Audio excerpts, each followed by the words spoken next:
Alors, une première vidéo pour vous montrer comment réaliser la base de la pièce, à savoir ce cercle de diamètre 45 mm que je vais mettre en volume. Alors moi, le tutoriel que je vais faire ce tutoriel sur SolidWorks 2014. Or vous, au collège, vous utilisez SolidWorks 2019 cette année. Donc il risque d'y avoir quelques petites variantes parfois, mais vraiment ça se joue à très peu de choses, donc ça ne devrait en aucun cas vous perturber.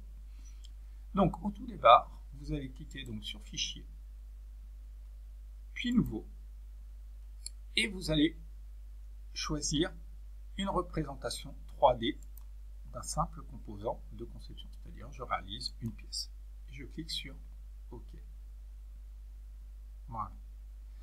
Vous avez un menu qui apparaît.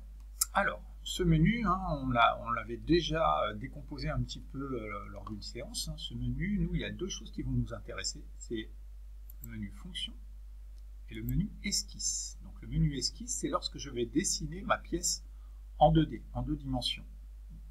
Et le menu Fonction, c'est lorsque je vais mettre ma pièce en volume. Donc, pour l'instant, je voudrais réaliser un cercle de diamètre 45 mm, donc de rayon 22,5 mm. Et ce cercle, je voudrais le mettre ensuite en volume, puisque je voudrais qu'il fasse 5 mm d'épaisseur. Donc je clique ici. Alors, il me met ici, il faudra regarder très régulièrement, vous avez des messages, et là il va me demander de sélectionner un plan pour créer mon esquisse. Alors, sélectionner le plan, moi le plan que je vais sélectionner, c'est le plan de face. Il faut imaginer que le plan de face, ici, ce que vous voyez là, c'est en fait le plateau de l'imprimante 3D. Ça, c'est le centre du plateau de l'imprimante 3D. Et il faut absolument que je clique sur ce plan de face, au tout départ, pour indiquer que cette pièce, je la veux à plat sur le plateau de l'imprimante 3D. Donc là, je clique ici. Et ensuite, je peux dessiner mon cercle. Alors, quand je dessine mon cercle, je ne me préoccupe pas de ces dimensions-là. Vous voyez, il est écrit R égale 34,43, c'est pas grave. Moi, c'est 22,5 que je veux. Donc, je clique pour valider. Et ici, dans cette case, c'est là que je vais venir préciser le rayon. 22,5, 22,5. 22,5 de rayon, ça fait bien 45 de diamètre. Et je viens valider ici ce cercle.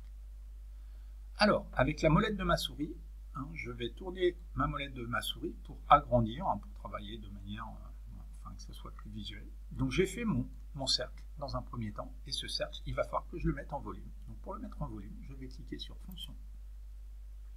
Je n'ai guère le choix. On ne me propose que deux solutions, et moi celle qui va m'intéresser, c'est de réaliser un bossage, d'accord, une base. Pour l'instant, je n'ai aucune base, je n'ai aucune pièce. Donc moi, je voudrais réaliser une base, un bossage, c'est-à-dire de la matière pour pouvoir réaliser ma pièce. Donc je clique ici. Automatiquement, ma pièce, elle se met en volume, et par défaut, on me propose 10 mm d'épaisseur. Donc là, je vais changer cette épaisseur, et je vais lui proposer, moi, que c'est 5 mm que je souhaite. Et ici, je vais réaliser la dépouille. Donc la dépouille, je vous rappelle, c'est l'angle qui va me permettre de démouler correctement ma pièce dans mon sable lorsque je souhaiterais retirer cette pièce de fonderie.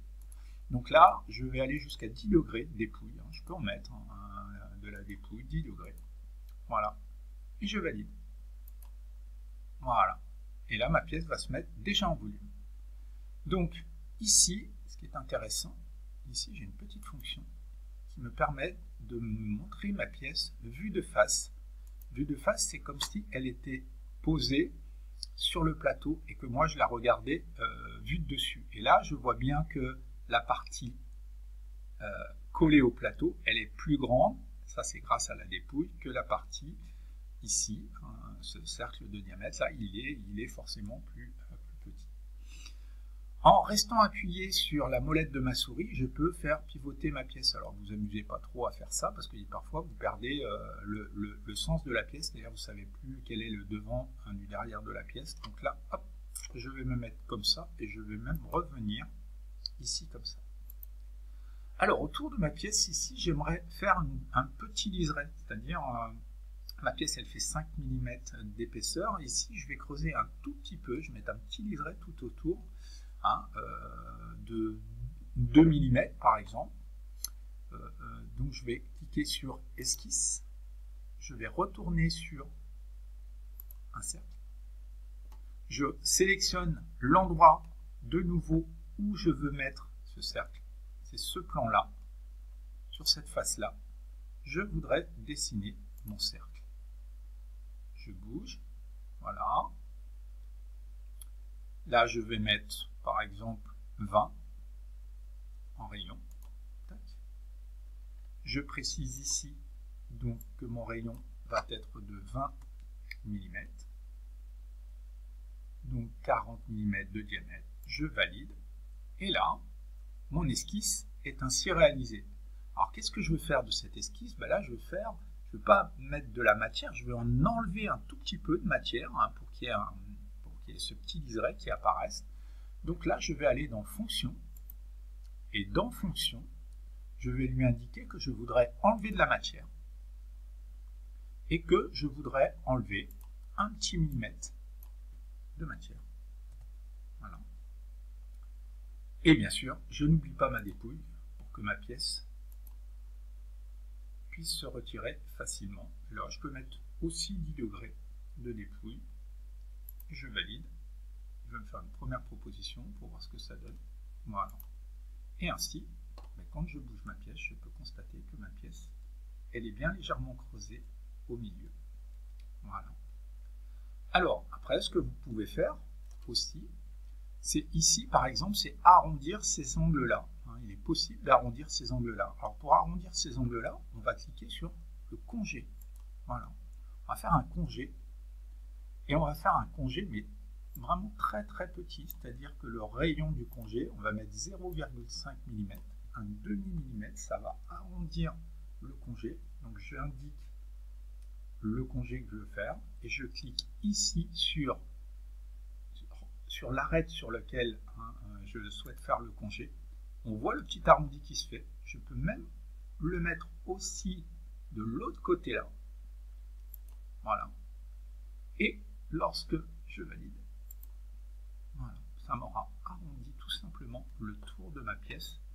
Donc si je viens au bord et je regarde cette pièce, je peux constater que cette pièce elle est légèrement arrondie ici. Ça va permettre encore à cette pièce de mieux se démouler.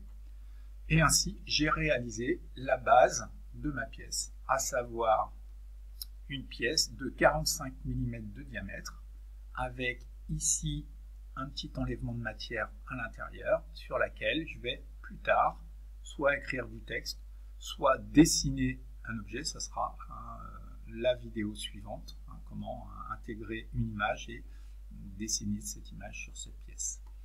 Pour cette vidéo, lorsque vous serez arrivé là, vous aurez donc votre pièce qui sera, la base de votre pièce qui sera réalisée. Bien sûr, cette pièce, je vais l'enregistrer, enregistrer sous, et je vais l'enregistrer dans, je vais l'appeler EPI 1. Voilà. Et j'enregistre.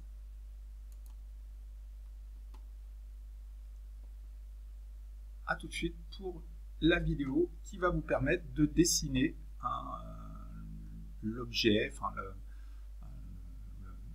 le logo, le dessin que vous aurez choisi au milieu de cette pièce.